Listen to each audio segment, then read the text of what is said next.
Сәлем достар, каналыма қош келдіңіздер. Каналыма тіркеліп қоңырау басуды ұмытпаңыздар.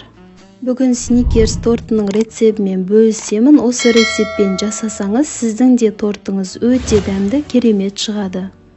Ең бірінші какао, қайнаған жылы су, ерітілген сары майымызды үшеуін бір ыдысқа құйып, жақсылап араластырып қоямыз. Келесі құп-құрғақ ыдысымызға жұмыртқаның ағы мен сарысын екіге бөліп аламыз.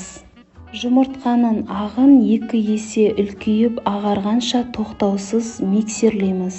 Ағарғаннан кейін қанттың жарты бөлігін асықпай отырып саламыз. Жартысын жұмыртқаның сарысына саламыз. Жұмыртқаның ағын миксерлеп болғаннан кейін сарысын қантпен қосып миксерлейміз. Осы сары тестамызға ең бірінші дайындаған какао жылы су майымызды құйып миксерлейміз. Үстінен ұн мен қопсытқышымызды салып миксерлейміз.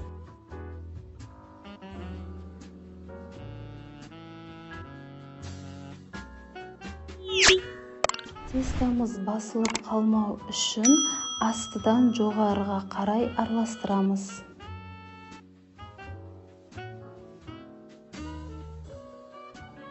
Міне дайын болды. Мен кальцоның астына фольга орадым. Қызып тұрған 180 градустағы печкада 10-15 минутта пісіріп аламыз. Тестаны екіге бөліп пісірдім. Барлығын бірге салсаңыз, арасы піспей қалуы мүмкін. Коржиктің бетіндегі жарылған жерін алып тастадым. 2 коржиктің ортасынан кесіп 4 коржик жасадық. Видеода қалай кесілгені көрсетілген.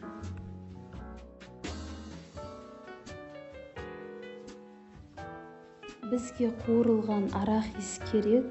Жер жаңғақтың сыртын ашып, пешке қызартып алдым. Кремін дайындаймыз. Творожный сырға сливки мен сахарды салып, қоюланғанша миксерлейміз. Арасына салатын карамелін дайындаймыз. Мен оңай жолымен жасадым. Егер сіз қаласаңыз, өз қолыңызбен жасап дайындасаңыз болады. Вареная сгущенка қажет, сапасы өте маңызды. Жаңағы қуырылған арахисті қосып, жақсылап араластырамыз. Тортты крем жағып құрастырамыз. Астына видеодағыдай қағаз қойып шығамыз. Кальцоға жинасаңыз, торттың шеті тегіс шығады.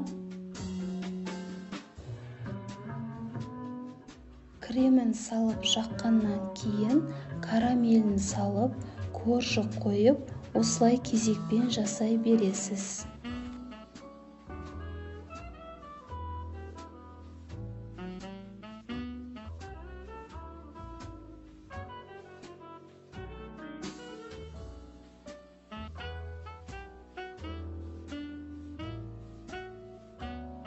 Торттың бетіне құятын шоколадын дайындаймыз. Ганаш деп айтылады. Қазақстан шоколад пен сары майды ерітіп аламыз. Ерігеннен кейін орех салып, жақсылап араластырып қоямыз. Тортқа шоколад құймастан алдын тортты холодильникке 2-3 сағатқа қойып, мұздатып аламыз.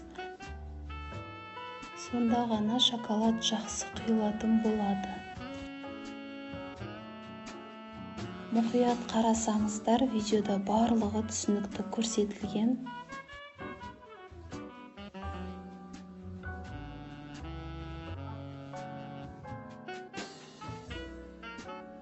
Ең соңында барлығы біткеннен кейін торттың астындағы қағазын асықпай аламыз.